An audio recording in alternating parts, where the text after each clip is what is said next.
Hello, welcome back to another video. In last week's video, I mentioned that my sewing machine pedal is being weird and not really working properly. It's like not really making contact, so when I'm pressing the pedal, it's not telling the machine to sew. So I ended up ordering a replacement online, but it won't get here until like a week from today. We'll see when it gets here, if it gets here on time. So in the meantime, I think we're gonna be doing other stuff. Anyway, this week I also went to Lisbon, to the city center, to buy some fabrics, and I thought I would show them to you and we could chat a little bit about it. So the store I go to most often is called Feira dos Tecidos, and they also have an online store. I'll leave them linked below if you want to check them out. So this brand store, they have multiple shops in Portugal, and I think they have more than one in Lisbon, but I usually go to the one right at the city center because it has three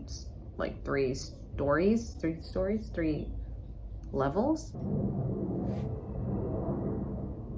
Either way, they have a huge selection usually, and they will have like bolts, but they also usually have a bunch of like bins with pre-cut fabrics, usually end of bolt or like old collections and things like that. And sometimes they'll have flaws, so definitely make sure to like look through properly. But a lot of it is just like old collections and like bits, like remnants and stuff, and they'll just chop them up and put them in different sizes. And then sometimes they'll be by like type of fabric, sometimes they'll be by size, sometimes they'll be by like price. So there isn't really like a very clear organization to the like system to their madness, and it feels a lot like a market stall but in shop form, which is probably why it's considerably cheaper than most other fabric stores in the country. I think it adds to the charm and it makes it fun for me, but I can see how other people might not enjoy it. The area where this one is like very center of Lisbon,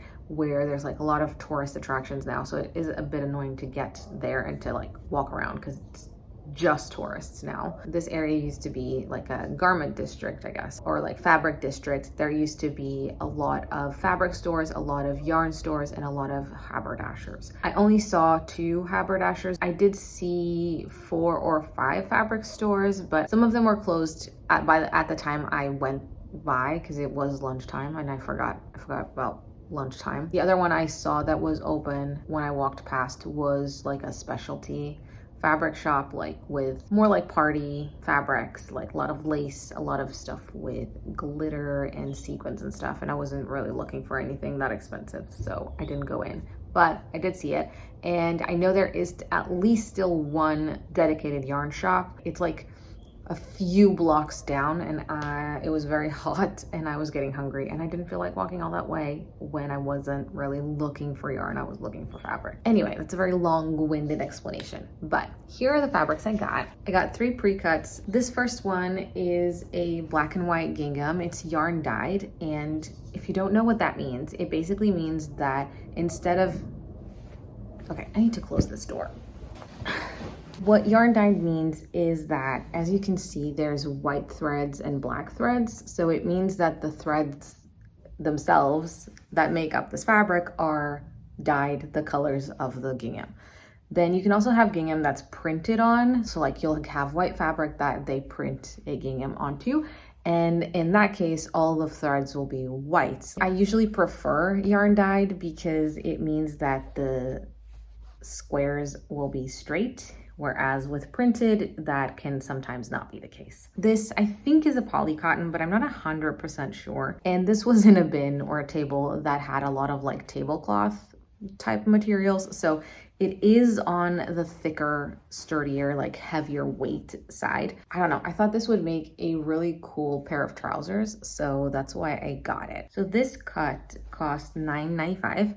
It's 160 wide and it measures 285. I took notes. And my plan, as I said, is to make a pair of trousers. I'm thinking probably the Nazarene pants from Mood. And I have made this pattern twice before, and every time I alter it so that there's no like fly zip thing at the front and the closure is at the side. And I was thinking of doing the same alteration, and then I was also thinking of, with the remnants, making like a little jacket.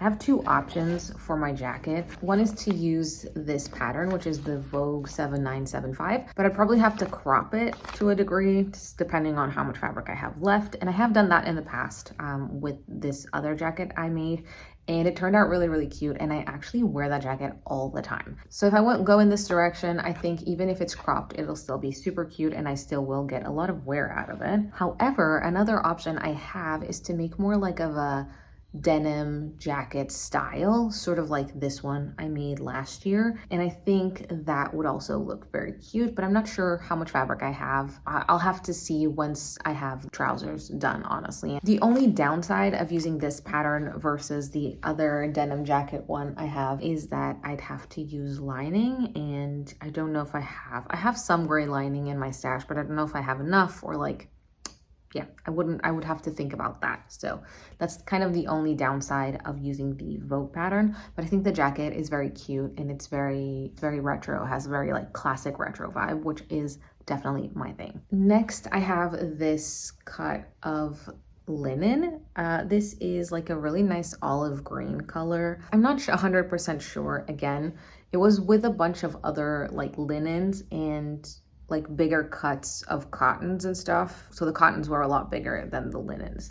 So that leads me to believe that this is actual linen, or at the very least a linen and cotton blend. Judging by how much it wrinkles, as you can see, I think it is some percentage of linen in here. This one is 150 wide and I have 1.20 meters of it, and it costs $6.95. I think this would make a really cute skirt. I love a skirt, and I think the fact that it's like a plain color means I can match a lot of like prints with it. I love buying printed fabric, but then I end up having all of these printed garments that don't go with each other. So I am trying to make a little bit more of a conscious effort of like thinking about wearability when I buy my fabrics. It has like a very cool like hobbity color, which I love. This is the only one they had of this, and if they had more, I would have gotten more because then I could do more stuff with it. I was thinking maybe a skirt, maybe a really nice like cute retro pair of shorts like the Simplicity 8654. I don't have that pattern, but it has been on my wish list for so long, and this could just be the right excuse to buy it. Maybe I could use the Eucalyptus shorts from Mood. I've done a couple of pairs of those and I really like that pattern. The more I touch this fabric and the more I look at it, I think it would look really cute as a dress as well, like maybe a pinafore or a drindle. Drindle, is that how you say that? So like a pinafore with buttons, I guess. I think that would look really cute too, but I would have to be very careful with the selection of the pattern because obviously I don't have that much fabric. So I would have to be very smart in how I use the fabric and what pattern I go with. Still deciding on this one, but it has to be either a pair of shorts, skirt, or a dress that I can layer with other things. The last fabric that I got was this yellow. It's like, it looks paler on camera than it is in real life, but it is pale yellow, and this is a knit fabric. If I had to guess, I'd say this is a poly cotton. I'm not knowledgeable enough in knits to know what kind of knit this is,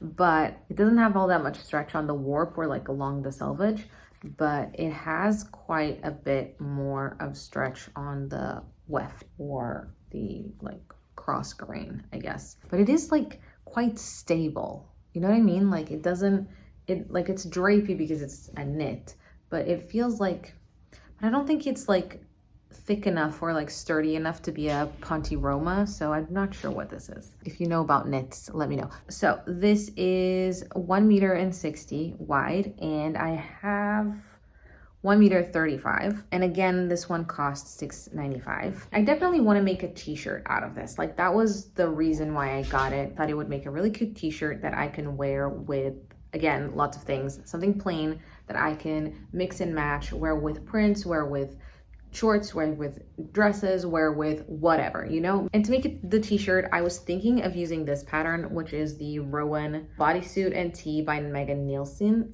God. And there's a bunch of different views, and I was thinking of doing view A, which is like the round neck, short sleeve, and without the like underwear bit of the bodysuit. And I think this will be like a nice fitted tee. I have a few baggy t-shirts, but I always find them hard to style, and whenever I wear them, I find them comfortable, but I don't feel like me in them. So I think a fitted t-shirt will be nice and cute, and it will go more with my style.